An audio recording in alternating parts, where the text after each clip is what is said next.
وسلم على رسوله الكريم. أما بعد فأعوذ بالله من الشيطان الرجيم. بسم الله الرحمن الرحيم.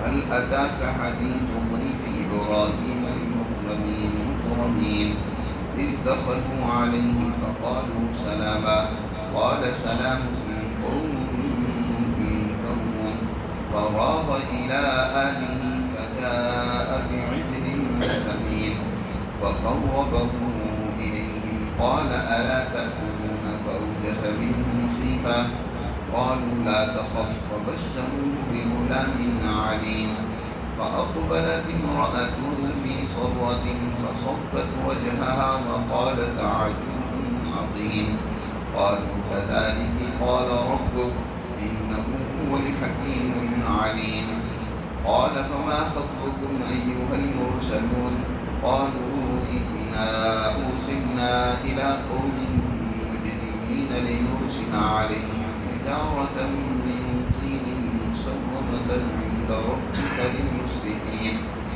فأخرجنا من كان فيها من المؤمنين فما وجدنا فيها غير بيت من المسلمين وتركنا فيها آية للذين يخافون العذاب الأليم. صدق اللہ العظیم. یہ سورۃ الذاریات کا دوسرا رکوع ہے. اس سورہ مبارکہ کا مرکزی مضمون ان آیات میں بیان کیا گیا ہے کہ انما توعدون لصادق وان الدین لواقع. لوگوں تم سے جس بات کا وعدہ کیا جا رہا ہے وہ سچا ہے، اور وہ یہ کہ جزا و سزا کے لیے اللہ نے ایک دن مقرر کیا ہے اور اس جزا و سزا کا واقعہ ہونا یقینی ہے. وَإِنَّ الدِّينَ لَوَاقِعٌ. انسانی اعمال یقیناً ایک دن سب کے سامنے لائے جائیں گے اور اس کے اچھے اور برے اعمال کے مطابق اسے اجر و ثواب ملے گا یا اسے سزا و عقاب کا سامنا کرنا ہوگا.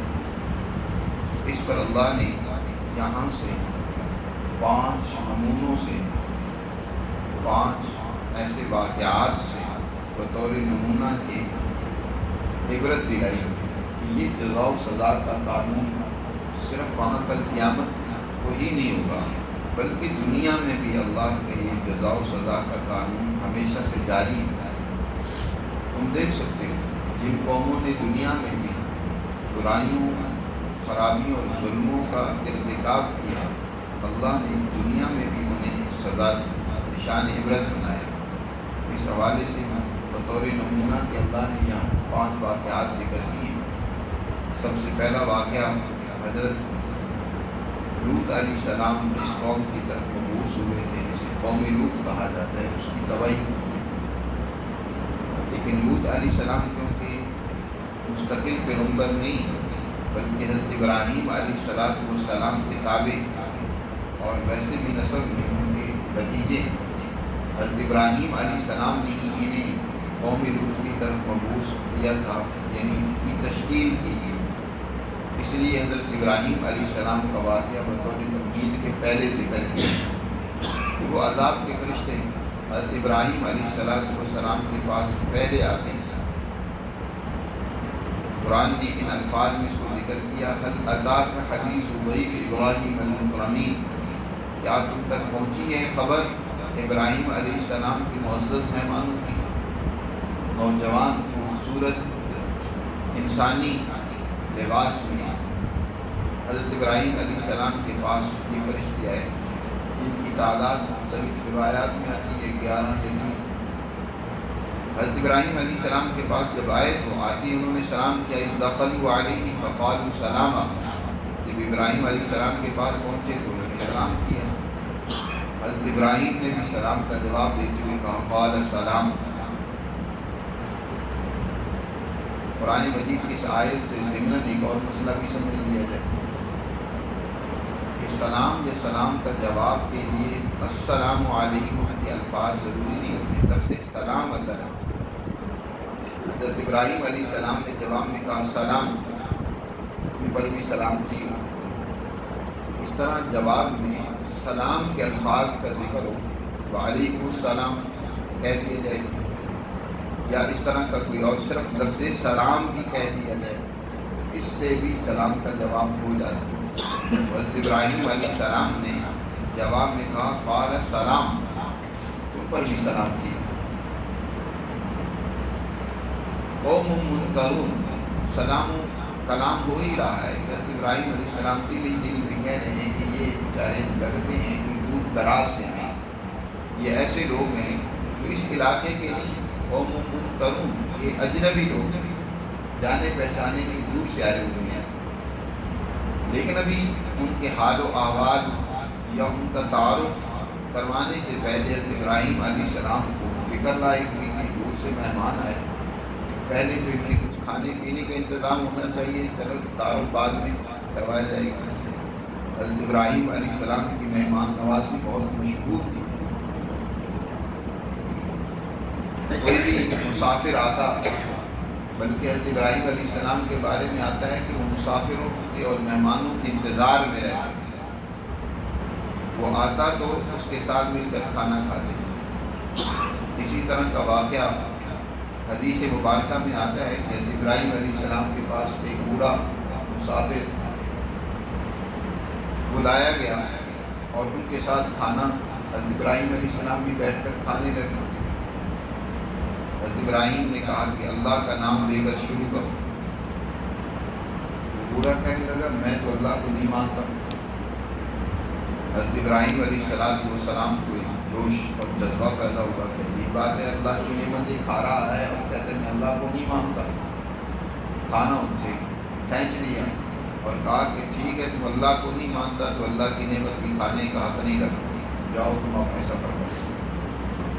بوڑھا بیچارہ چل پڑا۔ اللہ نے وہی نازل کر کے حضرت ابراہیم علیہ السلام سے فرمایا کہ اے ابراہیم، اس بوڑھے کی کتنی عمر ہوگی؟ 70 کے قریب ہوگی، اور اتنی زندگی سے ہم اس کو کھلا رہے ہیں، آج تک اپنی نعمتیں ہم نے اس سے چھینی نہیں ہیں، اور ہمیں معلوم ہے کہ ہمیں نہیں مانتے، اور ہم قدرت بھی رکھتے ہیں کہ اپنی نعمتیں اس سے روک لیں، اس کو سزا بھی دینے کی قدرت ہے۔ تمہیں تو آج ایک دفعہ کھانا اس کو کھلانا پڑا ہے، اور اس وجہ سے کہ وہ ہمیں نہیں مانتا تو نے ہمارے ایک بندے کو ناراض کر دیا۔ حضرت ابراہیم علیہ السلام فوراً اس کی تلاش میں دوڑے اور اس کو ڈھونڈ کر لائے اور اس کو کھانا کھلایا۔ یاد رکھیں دنیا کی نعمتیں اللہ نے سب کے لیے رکھی، اس میں چاہے کوئی اسے مانے یا نہ مانے۔ اگر یہ نعمتیں صرف ماننے والوں کے لیے ہوتی، نہ ماننے والوں کے لیے نہ ہوتی، اس کا مطلب ہے کہ جبر ہوتا، زبردستی ہوتی کہ مانو، نہیں مانتے تو ہم اپنی نعمتیں تم سے روک لیں گے۔ جبکہ اللہ نے تو دنیا میں اختیار دیا ہے ہر انسان اپنی مرضی سے، ماننا ہے تو مانو، نہیں ماننا تو نہ مانو، تمہیں یہاں اختیار ہے۔ ہاں مانو گے تو اگلے جہان میں بھی کامیاب ہوگے، نہیں مانتے پھر اگلے جہان میں سزا بھگتنی ہوگی۔ یہاں دنیا میں ہم سب کو نفع پہنچاتے ہیں، چاہے ماننے والے ہیں یا نہیں ماننے والے ہیں۔ جو بھی درست قوانین اور اصول اپنائیں گے دنیا میں ترقی کریں گے۔ اگر کافر قومیں آج درست اور صحیح اصول اپنا لیتی ہیں، سچائی کو وہ اپنی عادت اور وتیرہ بنا لیں، عدل و انصاف کرنے کو وہ اپنی بنیاد قرار دے لیں، تو یقیناً وہ ترقی کریں گے۔ اور اگر مسلمان ہی ان سچائی کے اصولوں کو چھوڑ بیٹھے وہ دنیا میں بھی ناکام ہوں گے۔ آخرت کا تو چلو جو بھی فیصلہ ہوگا وہ بعد کا ہے، لیکن دنیا میں اللہ نے کامیابی اور ناکامی کے ایک اصول طے کر دیے کہ جو بھی قوم ان اصولوں کو اپنائے گی وہ کامیاب ہے۔ جیسے اللہ نے یہ طے کر دی ہے کہ آگ نے جلانا ہے، اب وہ آگ چاہے مسلمان جلائے تب بھی جلائے گی، کافر جلائے تب بھی جلائے گی۔ اس میں ہاتھ کوئی ڈال دے مسلمان تب بھی اس نے اس کو جلسا دینا ہے، کوئی کافر ڈال دے گا تب بھی جلسا دے گا، قانون الہی ہے۔ اس لیے بعض ہمارے دوستوں کو بڑا مغالطہ ہوتا ہے کہ یہ کافر تو اللہ کو نہیں مانتے، ان کے پاس اتنی ترقیات ہیں، اتنی ان کے پاس ساز و سامان اور وسائل ہیں، اور مسلمان بیچارے بہت بری حالت میں ہیں۔ بھائی انہوں نے ان قوانین کو اپنا لیا، سمجھ لیا، جن کی بنیاد پر دنیا کی نعمتیں ملتی ہیں، اس لیے انہوں نے ان قوانین کو اپنایا تو وہ کامیاب ہیں۔ چاہے وہ ان قوانین کو من جانب اللہ نہیں مانتے کہ یہ اللہ کے قوانین یا اللہ کے بتائی تعلیمات ہیں، لیکن اللہ نے ان قوانین کے ساتھ کامیابی رکھ دی ہے۔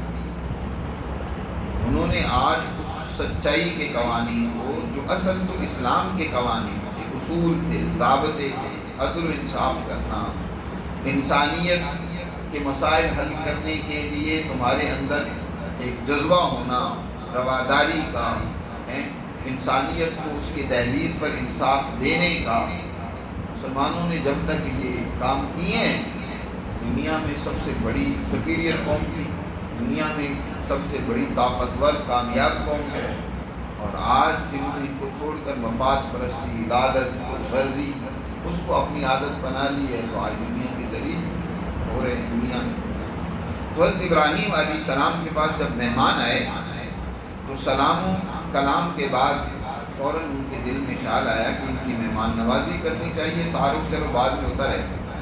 قرآن کہتے ہیں قال سلام قوم منکرون، حضرت ابراہیم نے دل میں کہا کہ یہ اجنبی لوگ ہیں، کہیں دور دراز سے آئے ہیں، لہذا فراغ الی آلی، چپکے سے ان کے پاس سے اٹھ کر گھر والوں کے پاس گئے، فراغ الی آلی، چپکے سے گھر میں گئے اور فوراً ایک موٹا تازہ بچڑا لیا، اس کو ذبح کیا، اس کو بھنا تلا اور بھنا تلا تیار کر کے وہ لا کر سامنے پیش کر دیا۔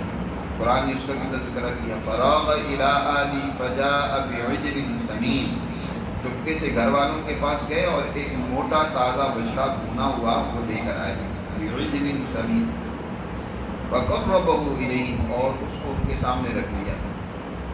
سامنے رکھا تو ظاہر ہے کھانے کے لیے رکھا ہے، اب ابراہیم علیہ السلام بھی انتظار کر رہے ہیں کہ کھانا کھائیں، لیکن وہ بیٹھے خاموش بیٹھے۔ حضرت ابراہیم علیہ السلام کو خوف ہوا، کیونکہ اس دور کا دستور تھا کہ جب کسی کے ہاں کوئی انسان جاتا اور وہ وہاں کھانا پینا اس گھر میں سے استعمال کرتا، ان کا کھانا کھاتا، تو وہ گھر والا صاحب کھانا مطمئن ہوتا کہ یہ اب مجھے کسی قسم کا نقصان نہیں پہنچائے گا، کیونکہ نمک حرامی ہمیشہ سے ڈاکوؤں کے ہاں بھی ناپسندیدہ تھی۔ کوئی ڈاکو بھی ہوتا تھا، کسی کے ہاں اگر نمک کھا لیتا تو اس کو نقصان اور ذکر نہیں کیا کرتا تھا۔ جس نے نقصان کرنا ہوتا تو وہ ان کے ہاں سے کچھ کھاتا نہیں تھا تاکہ نمک حرامی نہ ہو۔ یہ نمک حرامی کا لفظ اسی سے مشہور ہوا۔ آج اس قدر حوث پرستی ہے، دھوکہ دہی ہے، منافقت ہے کہ لوگ جہاں کھاتے ہیں وہیں چھینتے ہیں، جس برتن میں کھایا وہیں پیشاب کرتے ہیں، یعنی انہی کو نقصان پہنچایا۔ تو حضرت ابراہیم علیہ السلام خوف زدہ ہو گئے۔ قرآن نے یہاں ذکر کیا ہے فقربوا الیہم، ان کے قریب کھانا ان کے سامنے رکھا اور کہا الا تاکلون، کھاتے نہیں ہو، اور فأوجس منہم خیفہ، اور ان سے دل ہی دل میں خوف بھی محسوس کیا، یہ نہیں کھا رہے کہ دشمن نہ ہو۔ حضرت ابراہیم علیہ السلام کے اس خوف کو وہ فرشتے بھی سمجھ گئے، فوراً اب انہوں نے حضرت ابراہیم علیہ السلام کے خوف کو دور کرنے کے لیے فرمایا قالوا لا تخف، ڈریے نہیں، ڈریے نہیں، ہم کوئی آپ کے دشمن نہیں ہیں بلکہ اللہ کے فرستادہ ہیں۔ وبشروہ بغلام علیم، اور حضرت ابراہیم علیہ السلام کو ایک صاحب علم بچے کی خوشخبری دی۔ وبشروہ بغلام علیم، غلام علیم کی جو علم و بصیرت رکھنے والا ہوگا اس کی خوشخبری دی۔ حضرت ابراہیم علیہ السلام اس سے پہلے ایک ہی بیٹا ہے حضرت اسماعیل علیہ السلام، اور ان کو بھی ایک نئے تمدن کو قائم کرنے کے لیے، ایک نئی آبادی ہے اس کی بنیاد رکھنے کے لیے ان کو وادی غیر ذی زرع میں جا کر بسایا، جس کا تفصیلی واقعہ دوسری آیات میں گزر چکا ہے۔ حضرت ابراہیم علیہ السلام خود رہتے ہیں ارض فلسطین۔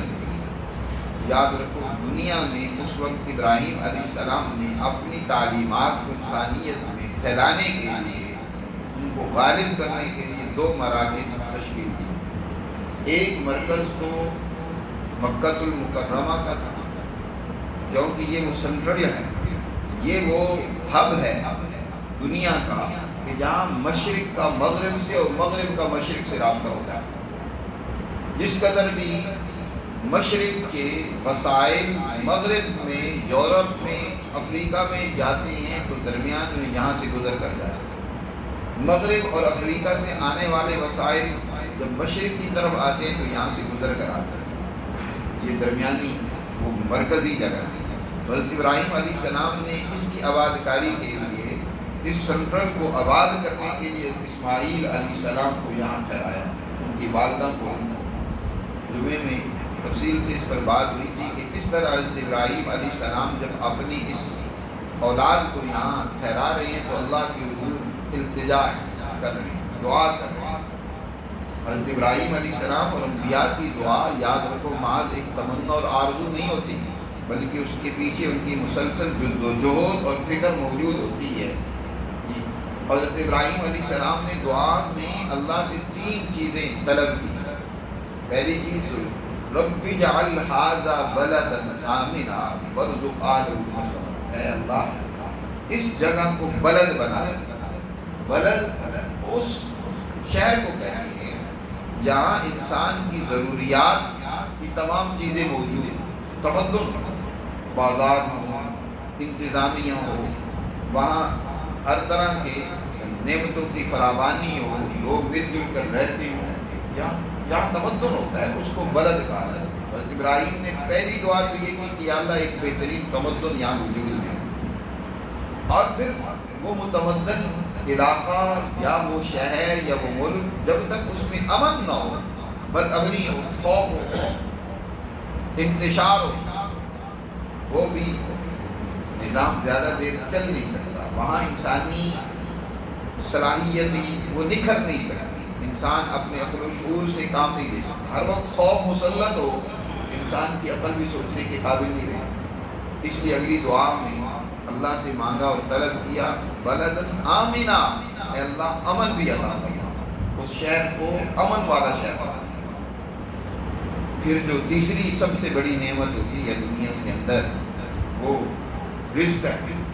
رزق سے مراد وہ تمام ضروریات جو انسان استعمال کرتا ہے، چاہے وہ کھانے پینے سے تعلق رکھتی ہوں، پہننے سے تعلق رکھتی ہوں، یا حفاظت سے تعلق مکان وغیرہ۔ میں وارزق اہلہ من الثمرات من آمن منہم باللہ والیوم الآخر۔ یہی 3 چیزیں ان کے قیام کے لیے انبیاء علیہ السلام دنیا میں تشریف لاتے ہیں، ان کی جدوجہد ہوتی ہے اور اللہ سے مانگتے بھی۔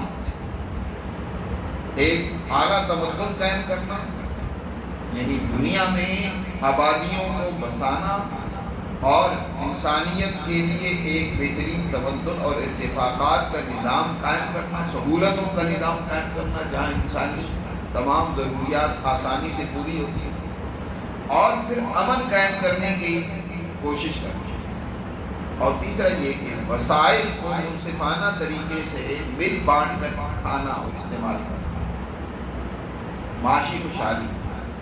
حضرت ابراہیم علیہ السلام نے اس مرکز میں تو اسماعیل علیہ السلام کو بسایا۔ اب جہاں خود رہ رہے ہیں فلسطین، یہ بھی ایک مرکزی مقام ہے مشرق و مغرب کے درمیان۔ اس جگہ کی آباد کاری کے لیے حضرت ابراہیم علیہ السلام اللہ سے دعا کرتے رہتے ہیں اور فرزند، لیکن اب عمر کے اس حصے میں چلے گئے ہیں کہ امید نہیں ہے اور اولاد ہونے کی، اور خاص طور پر حضرت سارہ جو ان کی زوجہ محترمہ اور رفیق حیات و سفر ہیں، ابتدائی سے حضرت ابراہیم علیہ السلام کی ان کے خاندان کی بچی ہیں، چچا زاد بہن ہیں، اور ان سے شادی کی، اور وہ ساتھ ہی عراق سے ہجرت کر کے بھی ساتھ آئی تھی۔ اولاد ان سے نہیں ہے، ان کی عمر 90 برس ہو چکی ہے، ابراہیم علیہ السلام کی 100 سال عمر ہو چکی ہے، لیکن اللہ کی قدرت تو بہت وسیع ہے۔ وہ تو بغیر ماں باپ کے آدم کو پیدا کر سکتا ہے، بغیر باپ کے عیسیٰ علیہ السلام کو پیدا کر سکتا ہے، تو بوڑھوں کے اندر اولاد کی طاقت و قوت پیدا کر دینا کیا اس کے لیے مشکل ہے۔ چنانچہ فرشتوں نے حضرت ابراہیم علیہ السلام کو خوشخبری دیتے ہوئے فرمایا فَبَشَّرُوهُ بِغُلَامٍ عَلِيمٍ۔ اب فرشتوں کے ساتھ یہ بات چیت حضرت سارہ بھی کہیں سن رہی تھی۔ ظاہر عموماً مہمان خانہ گھر کے ساتھ ہی ہوتا ہے، گھر میں بھی آواز آ جا رہی ہوتی ہے، درمیان میں پردہ ہی ہوتا ہے حائل میں۔ سارا اپنے اندر سن رہی تھی جب انہوں نے دیکھا کہ یہ تو فرشتے ہیں ایک، اور دوسرا یہ خوشخبری سنا رہی ہیں مجھے کہ میرے ہاں لڑکا ہوگا، تو بڑی حیرانگی کے ساتھ سامنے آ گئی۔ فَأَقْبَلَتِ امْرَأَتُهُ فِي صَرَّةٍ، قرآن کہتا ہے کہ فَأَقْبَلَتْ امْرَأَتُهُ، ابراہیم علیہ السلام کی عورت سامنے آئی، فی صَرَّةٍ، چی بجبی ہو کر۔ سرہ کے مختلف معنی کیے گئے ہیں۔ ایک معنی تو اس کا ہے زوردار آواز اور چیخ، جیسے کہ تعجب میں انسان کی چیخ اور آواز نکل جاتی ہے، تو اس خاتون کی آواز نکل گئی، یہ کیسے ہو سکتا ہے میرے یہاں لڑکا ہو۔ اور ایک اس کے معنی یہ ہوتے ہیں کہ پیشانی پر بل آنا، یہاں یہی معنی زیادہ مناسب ہے کہ ان کی پیشانی پر ایک بل آیا، اور اس کے ساتھ وہ سامنے آئی، اور فصبت وجہا، اور انہوں نے اپنے چہرے پر ہاتھ مارا، چہرے پر ہاتھ رکھا۔ سبقت ہاتھ، جیسے خواتین تعجب میں عام طور پر ایسے منہ پر انگلیاں رکھ دیتی ہیں، یا پیشانی پر ہاتھ مارا۔ باہر کیا یہاں سبقت وجہا، قرآن نے دوسری جگہ پر ذکر کرتے ہوئے فرمایا اتعجبین من امر اللہ رحمت اللہ وبرکاتہ علیکم اہل البیت، اے ابراہیم کے گھرانے والوں، کیا تم اللہ کی رحمت اور برکتوں سے پر تعجب کرتی ہو؟ اتعجبین من امر اللہ، اللہ کے حکم پر تمہیں تعجب ہو رہا ہے، اللہ کے لیے کیا مشکل ہے؟ وبرکاتہ، پہلے تم پر اللہ کی بڑی رحمتیں اور برکتیں۔ تو سارا تعجب میں انہوں نے اپنے چہرے پر ہاتھ رکھا۔ میں یہ وضاحت اس لیے کر رہا ہوں کہ بعض آج کے دور میں ایک اور بڑی خرابی پھیل گئی ہے، جو بھی بولنا جسے آ جاتا ہے نا، اس کے پاس علم ہے، تربیت ہے، استعداد ہے، نہیں، بس بولنا آ گیا، چند الفاظ لفاظی آ گئی، اور وہ یوٹیوبر پر بیٹھ کر وہ ہے نا اپنا فلسفہ جھاڑنے بیٹھ جاتا ہے، اور بعض اوقات اس میں ایسی فضول بے تکیاں چھوڑتا ہے کہ جس کا دین سے، قرآن سے، اسلام سے کوئی دور دراز کا تعلق نہیں ہوتا، اور بیچاری نئی نسل کو گمراہ کرنے کے لیے وہ اپنی لفاظی سے، اپنی ہیلوں سے، ہیلا سازیوں سے گمراہ کرنے میں کردار ادا کرتے ہیں۔ آج بھی آپ کو بہت سارے یوٹیوبر ایسے علامے ملیں گے جو اصل میں تو علامے ہیں، اور اس طرح کی وہ فضول تاریخ کے اوپر عجیب و غریب باتیں کریں گے، کبھی بنو امیہ پر باتیں اٹھائیں گے، اور کبھی بنو عباس کو برا بھلا کہیں گے، کبھی صحابہ پر تبرہ کرنے سے بھی باز نہیں آئیں گے، ان کو بھی تان و تشنیع کا نشانہ بنائیں گے، کہیں تو حضور صلی اللہ علیہ وسلم کے بارے میں بھی عجیب و غریب باتیں کرنے سے باز نہیں آتا۔ اسی طرح کے ایک علامہ کہتا ہے، علامہ کہ اس آیت سے ماتم ثابت ہو رہا ہے، ابراہیم علیہ السلام کی اہلیہ حضرت سارہ جو ہے انہوں نے بھی ماتم کیا، انہوں نے چہرے کو پیٹا، حالانکہ پیٹنے کا تو یہاں ذکر بھی نہیں ہے۔ اور دوسرا، قرآن دوسری جگہ پر وضاحت کر رہا ہے کہ انہوں نے تعجب میں اپنے چہرے پر ہاتھ مارا۔ تم جو ماتم کرتے ہو تو یہ ماتم تعجب میں کرتے ہو یا ندامت میں کرتے ہو، غم اور حزن میں کرتے ہو، اس میں سینے کو تم پیٹتے ہو جی۔ تو اس سے یہ ماتم کا ثابت کرنا یہ بہت بڑی دور ازکار تعویلیں ہیں، اور ایک سینہ زوری ہے، اور اس طرح قرآن مجید میں تعبیر و تفسیر یہ بہت بڑی حماقت ہے۔ تو حضرت سائرہ کا ذکر کیا کہ انہوں نے اپنے چہرے پر ہاتھ رکھا اور کہنے لگی وقالت عجوز عقیم، میں بڑھیا ہوں اور بانجھ بھی ہوں، میرے ہاں لڑکا کیسے ہوا؟ فرشتوں نے کہا قالوا کذالک، اسی طرح ہوگا، قال ربک، تمہارے رب نے کہا ہے کہ یہ ہوگا، اور اللہ کے ہاں کسی چیز کی کوئی ضرورت نہیں ہوتی، اس کی قدرت تو بہت بڑی ہے۔ انہ هو الحکیم العلیم، بے شک اللہ تعالیٰ ہی حکمت والا ہے اور سب کچھ جاننے والا ہے۔ اس کے بعد حضرت ابراہیم علیہ السلام ان فرشتوں کی طرف متوجہ ہو کر پوچھنے لگے کہ یہ تمہارا اس طرح آنا لگتا ہے کسی اہم کام کے لیے آنا ہے، کسی خاص مہم پر تم جا رہے ہیں۔ قال فما خطبکم، تمہارے سامنے کون سا اہم کام درپیش ہے؟ ایھا المرسلون، اے بھیجے ہوئے فرشتوں، کس مہم پر تم جا رہے ہیں؟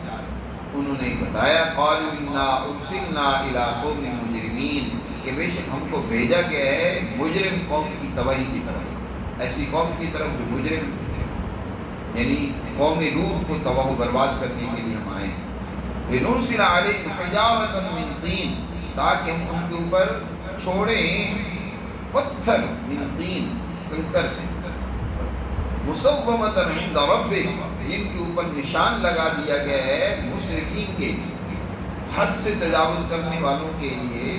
قدرت کے خزانہ میں جو ان کے لیے اسلحہ تیار کیا گیا ہے، اس اسلحے میں جو مضبوط پتھر ہوتے ہیں ان کے اوپر ہر ایک آدمی کا نام بھی درج کر دیا گیا، مصومۃ عند ربک، یہ اس نے اس کو تباہ کرنا ہے، اس کے ذریعے سے ہم ان کو سزا دیں گے، پر ان پتھروں کی بارش کریں گے۔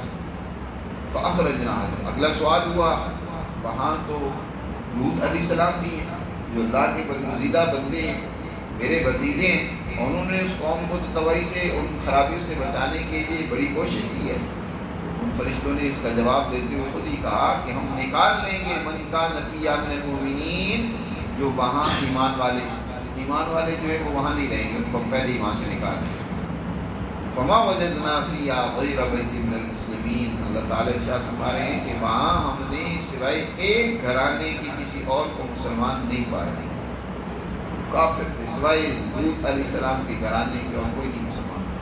اور پھر لوط علیہ السلام کا واقعہ دوسری جگہ میں تفصیل سے گزرا ہے کہ ان کے پاس یہ فرشتے جب اسی طرح خوبصورت نوجوانوں کی شکل میں پہنچے تو قوم جو ایک بہت بڑے خرابی اور جرم کا ارتکاب کر رہی تھی، اپنی اس حوث اور حرص کو پورا کرنے کے لیے ان فرشتوں کی طرف لپکی۔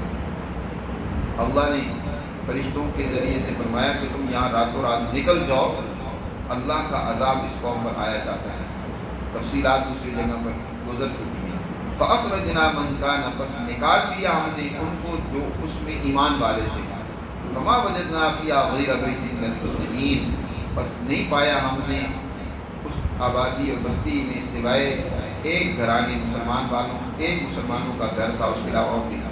وَتَرَكْنَا فِيهَا، ہم نے چھوڑ دیا ان میں نشانی کو ان لوگوں کے لیے جو عذاب علیم، دردناک قسم کے عذاب اور سزا سے ڈرتے ہیں۔ آج بھی بحر مردار کا جنوبی علاقہ جا کر دیکھو، وہاں وہ سرزمین آج بھی عبرت کی نشانی پیش کر رہی ہے۔ یہ 1965 کے قریب وہاں آثار قدیمہ نے جو کھدائی کی، وہاں کئی ایک قبریں جو ہیں وہ ان تباہ شدہ لوگوں کی ملی ہیں، نشانات ملے ہیں۔ آج بھی وہ اسی طرح ویران اور بے آباد علاقہ پڑا ہوا ہے، اس سے معلوم ہوتا ہے کہ یہاں کسی قوم کو تباہ و برباد کیا گیا۔ فرمایا ہم نے آنے والوں کے لیے ایک عذاب علیم، دردناک عذاب سے جو ڈرنے والے ہیں، عبرت حاصل کرنے والے، ان کے لیے اس میں ایک نشانی چھوڑی۔ جیسے دنیا میں اللہ قوموں کو سزا دیتا ہے ان کے برے اعمال، اور جو اچھے اور درست اعمال کرتے ہیں ان کو جزا دیتا ہے، ان کو اللہ بچا دیتا ہے، اسی طرح آخرت میں اللہ کا قانونی مکافات عمل کرے گا اور انسان کو ان کے اعمال کے مطابق جزا و سزا کا سامنا ہے۔ یہ پہلا واقعہ ذکر کیا، آگے اور بھی 4 واقعات ذکر کیے گئے ہیں، ان پر انشاءاللہ آئندہ درس میں بات کریں گے۔ اللہ